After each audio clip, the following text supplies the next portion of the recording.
Hello, students and learners. I am Vinod Magdum. I welcome you back to my economics class.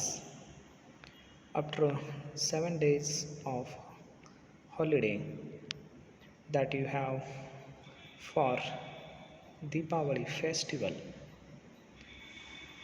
I welcomes you to economics class once again. In our last class, we have studied about what is money, what are the definitions of money, and today we will learn about the functions of money. Before I discuss what are the functions of money, let me take a general meaning of money. That is, money is anything that is commonly accepted as a medium of exchange for goods and services and acts as a measure of value. Let me learn the functions of money.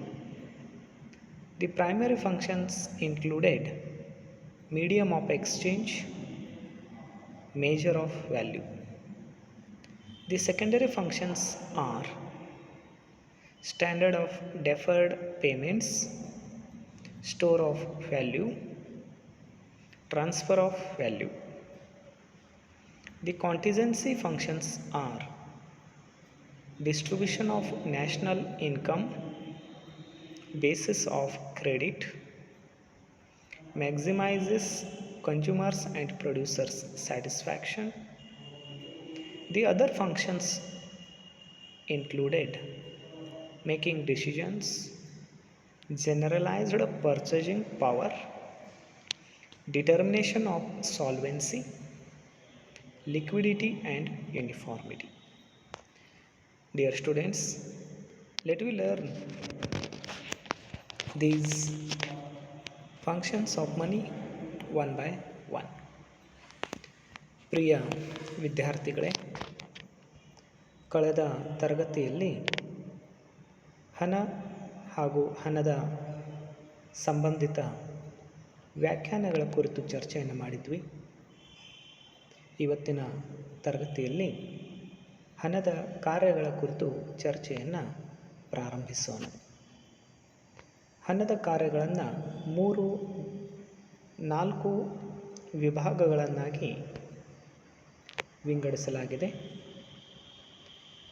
ಮೊದಲನೇದು ಪ್ರಾಥಮಿಕ ಕಾರ್ಯಗಳು. ಅವು ವಿನಿಮಯದ ಮಾಧ್ಯಮ. ಎರಡನೇದು ಮೌಲ್ಯ ಮಾಪನ. ಪ್ರಾಥಮಿಕ ಕಾರ್ಯಗಳು ಎ ವಿನಿಮಯದ ಮಾಧ್ಯಮ, ಬಿ ಮೌಲ್ಯ ಮಾಪನ. ಮಾಧ್ಯಮಿಕ ಕಾರ್ಯಗಳು ಎ ತಡವಾದ ಪಾವತಿಯ ಸಾಧನ.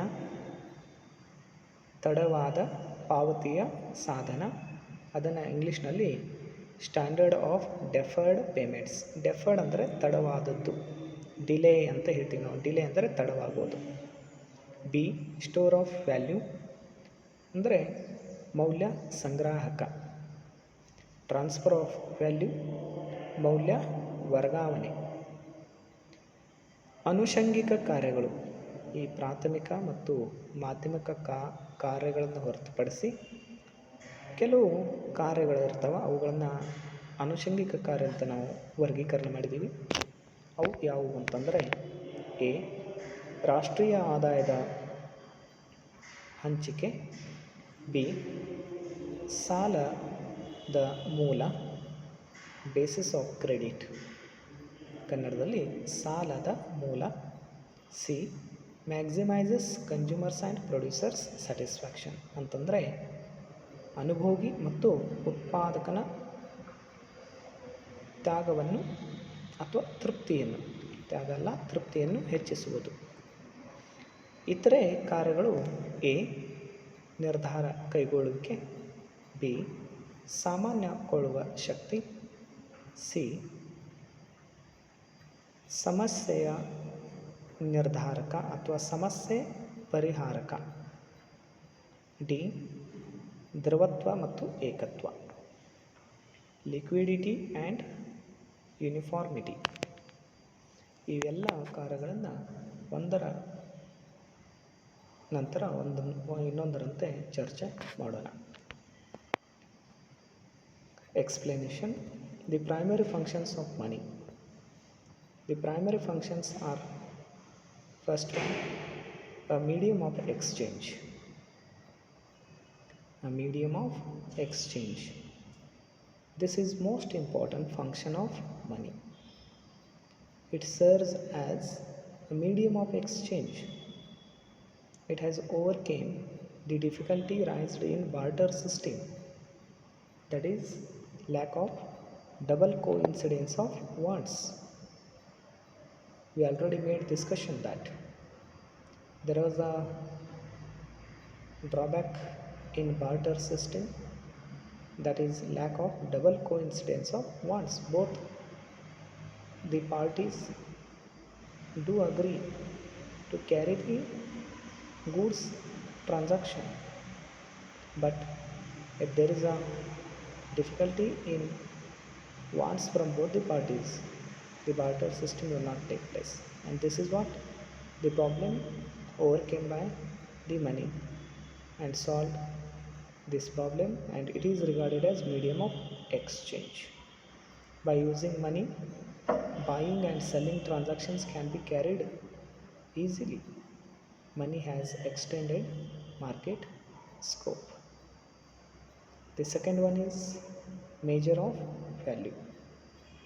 Money serves as a common unit of value. The values of all goods and services can be expressed in terms of money, isn't it? We will value the goods and services.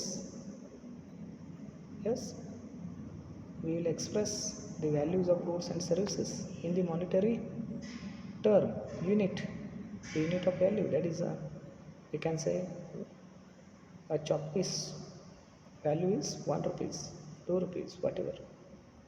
Money has provided a common way to measure the value of all commodities and services in a common unit known as price. By knowing the value of the commodity, we will make transactions. ಹಣದ ಕಾರ್ಯಗಳಲ್ಲಿ ಪ್ರಾಥಮಿಕ ಕಾರ್ಯಗಳು: ಮೊದಲನೇದು ವಿನಿಮಯದ ಮಾಧ್ಯಮ. ಹಣವು ವಿನಿಮಯದ ಮಾಧ್ಯಮವಾಗಿ ಕಾರ್ಯನಿರ್ವಹಿಸುತ್ತದೆ. ಇದು ಅದರ ತೀರಾ ಮಹತ್ವದ ಕಾರ್ಯ ಆಗಿದೆ. ವಿನಿಮಯದ ಮಾಧ್ಯಮ ಅಂತಂದರೆ ಏನು? ಅಂದರೆ ಹಣವನ್ನು ನೀಡುವ ಮೂಲಕ ವಸ್ತುವನ್ನು ಪಡೆಯುವಿಕೆ ಅಥವಾ ಸೇವೆಯನ್ನು ಪಡೆಯುವಿಕೆ, ಮತ್ತು ಸೇವೆ ಅಥವಾ ವಸ್ತುವನ್ನು ಹಣಕ್ಕಾಗಿ ನೀಡುವಿಕೆ. ಅಂದರೆ ಹಣದ ಮೂಲಕ ವಸ್ತು ತಗೊಳ್ಳೋದು ಮತ್ತು ಕೊಡುವುದು ಅಂತ ಅರ್ಥ.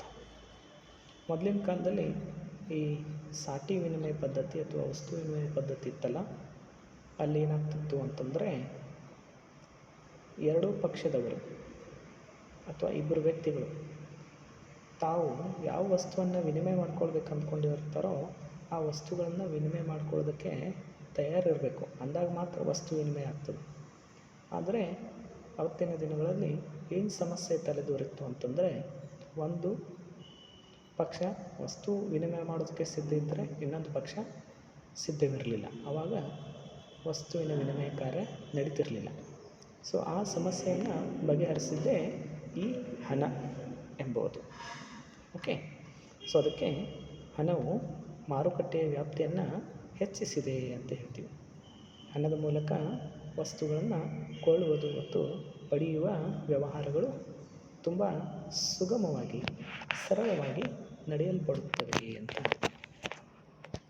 ಎರಡನೇದಾಗಿ ಮೌಲ್ಯ ಮಾಪಕ. ಹಣವು ಸಾಮಾನ್ಯ ಮೌಲ್ಯ ಮಾಪಕದ ಘಟಕವಾಗಿ ಕಾರ್ಯನಿರ್ವಹಿಸುತ್ತದೆ. ಸಾಮಾನ್ಯ ಮೌಲ್ಯಮಾಪಕದ ಘಟಕವಾಗಿ ಕಾರ್ಯನಿರ್ವಹಿಸುತ್ತದೆ. ಸರಕು ಮತ್ತು ಸೇವೆಗಳ ಮೌಲ್ಯವನ್ನು ಹಣದ ಒಂದು ರೂಪದಲ್ಲಿ ಸಾದರಪಡಿಸಲಾಗ್ತದೆ. ಯಾವಾಗ ಸರಕು ಸೇವೆಗಳನ್ನು ನಾವು ಹಣದ ರೂಪದಲ್ಲಿ ಸಾದರಪಡಿಸ್ತೀವಿ, ಉದಾಹರಣೆಗೆ ಬೆಲೆಯ ಮೂಲಕ. ಒಂದು ಮೊಬೈಲ್ನ ಬೆಲೆ 10,000 ರೂಪಾಯಿ ಬೆಲೆ, ಪ್ರೈಸ್. ರೂಪಾಯಿ ಎಂಬುದು ಅದು ಡಿನೋಮಿನೇಷನ್, ಮುಖಬೆಲೆ 10,000 ರೂಪಾಯಿ. ಹೀಗೆ ವಸ್ತುವಿನ ಬೆಲೆಯನ್ನು ಕಟ್ಟುವಿಕೆ ಹಣದ ಮೂಲಕ ಸಾಧ್ಯವಿದೆ ಅಂತ ಹೇಳ್ತೀವಿ. ಹೌದಾ?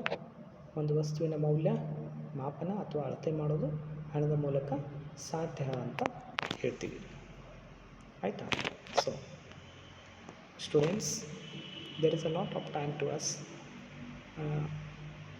Now this much, 2 slides, this one and this. Today we have discussed remaining slides. Okay, that those slides we will discuss one by one in the days to come. ಮತ್ತೆ ಮುಂದಿನ ದಿನಗಳಲ್ಲಿ ಹೆಚ್ಚುವರಿ ಮಾಹಿತಿಯನ್ನು ಪಡೆಯೋಣ. ಇಲ್ಲಿಗೆ ಈ ವಿಡಿಯೋವನ್ನು ನಿಲ್ಲಿಸ್ತೀನಿ. ಮತ್ತೊಮ್ಮೆ 2 ಅಥವಾ 3 ಬಾರಿ ಈ ವಿಡಿಯೋವನ್ನು ನೋಡಿ ಸರಿಯಾಗಿ ನನ್ನ ಮಾಹಿತಿಯನ್ನು ಪಡೆದುಕೊಳ್ರಿ. ಏನಾದರೂ ಸಮಸ್ಯೆ ಇದ್ದರೆ ಕಾಲ್ ಮಾಡಿ ಅಂತ ಹೇಳ್ತಾ I will stop the video here. Okay, stay home, stay safe, bye.